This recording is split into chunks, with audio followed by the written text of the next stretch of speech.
Yeah. Shit terrifying, man. Y'all should be really terrified, boy. Yeah. Pain and ransom, we aim and got 'em. Grave and solemn, solemnly swear to tear to your frame is rotten. Save your problems.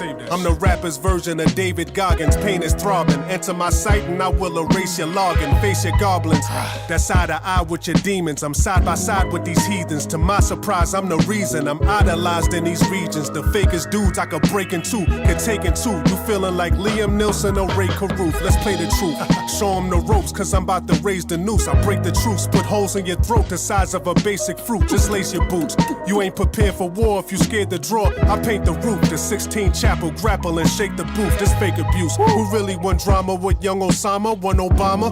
I don't never miss shells from the gun, your honor. One who ponders, gets caught lacking back of his mother's Honda. Son of bomb ya. Got some African killers that's from Uganda. I'm a mamba. Let's go. I hustle like Master P with a half a key. A slab at least. I turn a fantastic feat to a drastic leap. I know some killers that love to put in work that won't last a week. You asking me? The art of tranquility's how you masterpiece. This is your week 1 recap. Bundy here, you there. Of course, the papers are here. Let's get started with the week 1 scores. Ewok Rape defeats Team Bundy 111-91. I'm very pleased with how my team performed, even though we lost. Of course, in week 1, when you score, I'd say over 85 points, you're at least in a decent position, pivoting to week number 2, where at least if you didn't get the win, you scored something. Your team did something. They showed you something. And I managed to score 91 points, getting 16 from Josh Allen, which is a disappointment. He can obviously do better. Delvin Cook, 14 points. He can obviously do better. Clyde Edwards-Helaire with a 6. I'm not going to have too many high expectations for him. I think it's really contingent upon the matchup and how much of a offensive onslaught it is in that game. I don't think it's a talent thing for him. I think it's a volume situation for him. AJ Brown with a decent performance. Robbie Anderson with a decent performance. I'm not going to go to the details of the scoring and shit because that's just boring. 32 points on the other side for Patrick Mahomes. Of course, the Hydra did what the Hydra does. I can remember that very specific play. It was a deep shot, and I don't even think I was watching. I just all of a sudden I just saw just 15 to 18 extra points on Eric's side. I saw the replay on Red Zone, and after that point it was just over. But here is what I question about the champion. I say that in air quotes, even though he is the champion, but of course this is just a once in every 10-year thing. Eric's team, at least in week 1, showed that with the obvious, replication of Orlando's Hydra from last year, it kind of performed like Orlando's team did. Last year, Eric's team was sort of an elite team along with Paul's team, of course, very similar to Andy's team the year prior. And Orlando's team was a team that just got aggressive in certain situations, and in other situations it was very passive. And in this particular matchup, it was very aggressive because outside of the 32 points by Patrick Mahomes and the 25 points by Tyreek Hill, you had 22 from Tyler Lockett, and that was about it. 1 point from Aaron Jones, 9 points from Chris Carson. That's 10 collective points, where my Delvin Cook got 14 points. So Eric's running attack at least comes into question for week 1, and I think it just comes into question in general because, as I said, Aaron Jones doesn't excite me, although this was a terrible performance for the Green Bay Packers, and we'll get to the Green Bay Packers and a particular owner, and I think you know exactly who I'm referring to. But nonetheless, Ewok Rape picks up the win, and as I said, I'm very pleased with what my team is showing me, but week 2, we're really going to see what we're made up of. Highlander defeats Charles Lee J. Ray, 87-57. In Week 13 of the 2019 season, Jay lost to the Black Cat, 47-76. That was his worst performance possibly ever. And this performance goes hand in hand with that, as he only manages to score 10 more points than his career low. And this is more of the same, except Andy didn't defeat him in this situation. Just, of course, Jay would have lost to anybody this particular week. Investing in Aaron Rodgers being such an old player and having the options that you have, of course, he's Aaron Rodgers, and next week he's probably going to put up a 26. But this is what you should expect from a team that is expected to win in real life and isn't showing it on the field with an aging legend who, I think, if I could just I never make football observations because I don't really consider myself much of a football fan. I think some of you guys know that about me. It's mostly just a fantasy thrill for me.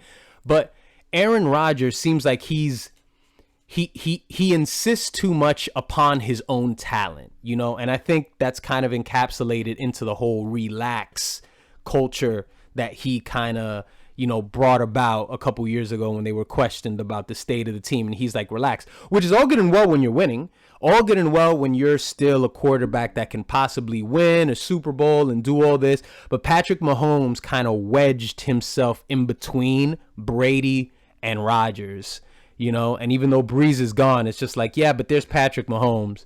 And, if Lamar Jackson wakes up and actually learns how to throw the football, it could be Lamar Jackson too. So depending on Aaron Rodgers, it's like his psyche is kind of like he's decaying a bit. So 1 point from Aaron Rodgers. And of course, then after that, Devontae Adams did nothing. And Jay, for whatever reason, put in Robert Tonyan, the tight end, and he got a 0.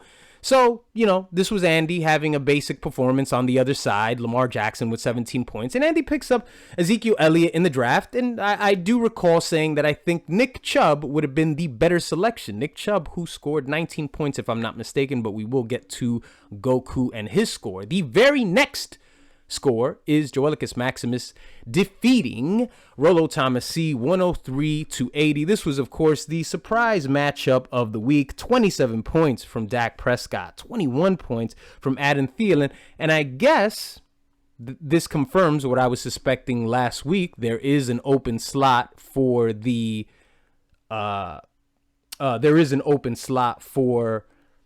tight end, and I wasn't aware that this was the case, and maybe this was the case since last season, but tight ends just kind of escaped me in 2020. So Darren Waller got his 16 points. He got many targets. It was obvious that Derek Carr was obsessed with him on Monday, and Joe can make this work. If this is what Joe's going to do, then this was very savvy. This was very smart. I didn't see this. This obviously was the reason why he picked him up third. I still disagree with that selection. But this is interesting. It makes me sort of look at Rob Gronkowski in a different way. I don't know if I plan on doing this exact same thing, but it just makes me kind of, I'm giving Rob Gronkowski the Robert De Niro face. I'm like, meh, just looking in his general direction. On the other side, you just had Paul do nothing. You had Raheem Mostert, who got hurt, and you really kind of question the state of Paul's his weapons. Although I think he does have one of the strongest wide receiver attacks. He is asking guys who maybe a year or two off of their prime. I think you could definitely say that about Keenan Allen. Mike Evans, you can't count him out because Brady is his quarterback and he is talented. Mike Evans would obviously be his number one, and Keenan Allen would be sort of the high-end, wide receiver too. But they didn't do much in this matchup this week, and Paul falls short, having Julio Jones on his bench. Julio only scores 2 points. But it'd be interesting to see what Julio does moving forward, because I don't think he's going to be that quiet for the rest of the season. Goku falls short to Platanos 113-104. And of course, Platanos is the Kirk Cameron Award winner for the week. And needless to say, Charles Lee J. Ray, with his 57 points, is the recipient of the Tito Award. We gave him the Tito Award moments after we realized how much of a failure this week actually was for Jay. I didn't have to mention it here. So Platanos wins 113-104. Again, a surprise, not a surprise win, but definitely a surprise performance from Hensel and his running core. Joe Mixon with 20 points. You had Alvin Kamara with 14, and balanced scoring from the wide receivers. And on the other side, you had just a crazy performance by Kyler Murray, and that was it. That's pretty much it for Orlando. Nick Chubb with 19 points, as I said, but Nick Chubb is, that was a basic Nick Chubb performance, and Orlando's experiment with the young Najee Harris so far with just 4 points. So Hensel with a very strong showing, and Orlando also with a strong showing, putting up 104 points, but that was Kyler Murray's doing. La Bamba beating Show Me Your TDs 113. He is also the co-owner of a Kirk Cameron Award, 113-97. Great performances by Jalen Hurts, David Montgomery, who I fucking hate, and of course his tight end, TJ Hockenson. And the before mentioned, from last week, Amari Cooper, which I said was a good selection for Pedro, 25 points. I did not expect that. I don't think Amari Cooper is going to put up those kind of numbers. But I will say that since the injury to Gallup, whom I own, maybe the possibility of something opening up for him is possible there. So now that we're done with that, let's move on to the top scorers, just to lay it out for you. La Bamba and Platanos at top of that with 113, Ewok Rape with 111, Goku with 104, and Joelicus Maximus with 103. There is no use in reading the divisions, of course. It's either 1-0 or 0-1. It's all binary. So let's move on to the week 2 matchups. And, I guess this recap's been a little different if I could just sort of elaborate on what I think may happen. Who gives a shit, right? Raul Tomasi going up against the Toronto Bundy. I think that's better. I think I found out that real Torontonians, they don't say Toronto. You see, because I'm from the States, I say Toronto. I've been corrected on several occasions with people. It's Toronto. That's how they say it. Toronto Bundy. Toronto Bundy. It also flows off the tongue a lot better, doesn't it, Paul? I'm going to go as far as to say that I guarantee a victory this week. I do not think that Paul's team is strong enough to hold what is a very strong team that I have this week. I don't really have tough matchups, but I just think my team is just better. I will not give a final score, but I do think that I'm going to beat Paul quite decisively, maybe 15 plus. Goku going up against Joelicus Maximus. Of course, Kyler Murray out there. I mentioned the thing about Kyler Murray, and of course that's why you pick him up, because you expect him to put up those big performances. There's something about Kyler Murray's height that I just don't like. He's just so short. He's just so small that he gets away with what he gets away with, and I just feel like I know this is stupid. I'm coming off as like a height supremacist, but it really is a factor, of course. Any scout would tell you that, but I just feel uncomfortable about just going every week with a guy who's like, I don't know, what is he, like 5'9" or some shit like that? I don't know.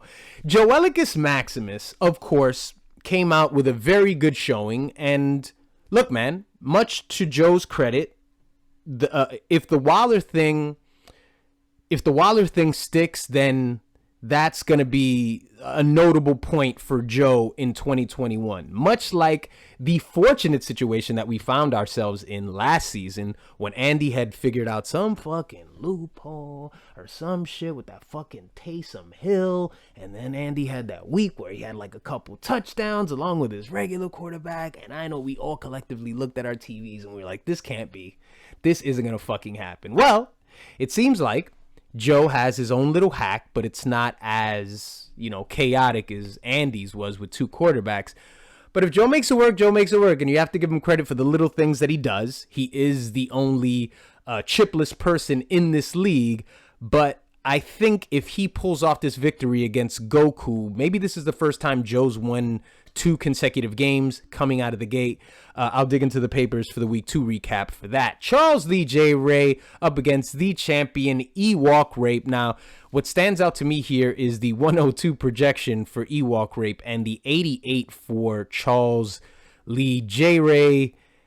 J. Ray's got to turn this thing around quick because, look, if the Packers are going to be in the sort of slump that they're in, Jay seems like he's serious about this whole tight end. He still has Tanyan in there. He still has Rodgers in there. Of course, he's going to have Devontae Adams in there. And he's got the Packers defense against Detroit and the Packer kicker, which, that's kind of separate. It's kickers. That's not really much of a gamble, but technically he is still depending on the Packers. If this is a defensive game, Jay can kiss week 2 goodbye. And is it worth it? Is it worth it at this point in the season? Yes, it is. Being 0-2 isn't the end of the world, but I will say when it doesn't look like your team is going to be stockpiled with top fantasy performers this year, and you can get by, you can win championships like that. There's nothing wrong with that. I mean, hopefully James Robinson, steps up. He's got a rookie quarterback. Hopefully he does something. I don't know who's going to step up on Jay's team, but I have no hope in Miles Sanders just because of what Andy did last year. He kind of tainted Miles Sanders and Josh Jacobs. But let's just say that it's not the most dangerous thing that you can do in week 2. But going up against a team that looks strong this year, which Eric's team does, you're kind of almost asking for a 0-2 record. Highlander going up against La Bamba. Whatever. Who cares? Fuck the both of these gentlemen. I think Ezekiel Elliott was a bad draft decision for Andy. I think he should have picked up Nick Chubb. And you can obviously see that even with a great performance from Dak, you can't necessarily guarantee that the Cowboys are still going to be committed to Zeke in the late hours of the game. It seems like they just always get away from him. It's like if a football player's role was ever the non-call for Marshawn Lynch that Super Bowl, if a football player's career is going to be that, it's Ezekiel Elliott. It's like the Cowboys always forget about him, even when like they have to turn up the offense, and it's like, no, let's just, let's depend more on Dak, which I disagree with. So yeah, Highlander versus La Bamba. Who gives a shit? Fuck both of these guys. And the last matchup is Platanos versus Show Me Your TDs. This should be a close affair. I'm going to be looking very closely to see what kind of performance Matt Stafford comes up with, because he had like a 24 last week and he looked all like hot shit or whatever. Some of us may remember the moment where I believe it was me, Orlando, Eric, and Andy went up to Alfred University and we went to see at one point we just went to see a basketball game, and Pedro was playing in this basketball game. And I think the commish remembers this moment where at the beginning of the game, Pedro scored 1 point or something. He scored like a basket in the first minute or 2 of the game. And Pedro sort of did the cutthroat sign as he walked through the half court. And then I remember afterwards, we were kind of just talking about it like that was like the slow motion moment of the game, and like everything turned after that, just in the way that they presented like Sports Center highlights to you. It's like after that point, you know, the other team would take over because they got fucking routed. Like, I don't know if Pedro remembers that game, but they fucking got destroyed. That was like the only highlight of the game. That's what I felt like I was watching when Matthew Stafford scored his first touchdown, and I'm like, yeah, St. Louis, just wait around for a while. This is going nowhere. This is just like one injury away from just being Detroit again. I have no faith in Matthew Stafford. I really think, you know, I hate to make this about my recommendations and what I thought you should have done and give you a finger wagging speech about drafts and shit, but I don't know. Russell Wilson was just like, he was just there, man. And if I'm not mistaken, Russell got 26. And Matthew Stafford got 24 this week. Yeah, just 2 points. But I'm just saying, Hydra. It's a possibility, even though DK Metcalf isn't elite, but he has the potential to be. So those are your week 2 matchups. I also want to say that unless I didn't look at the details of what the commission was proposing, unless I didn't look at it too closely, I do want to say that there was one thing that I believe that you mentioned about the whole lottery picks, where you had mentioned that one team would, you know, the probability of a team getting number one because maybe technically they had the worst record.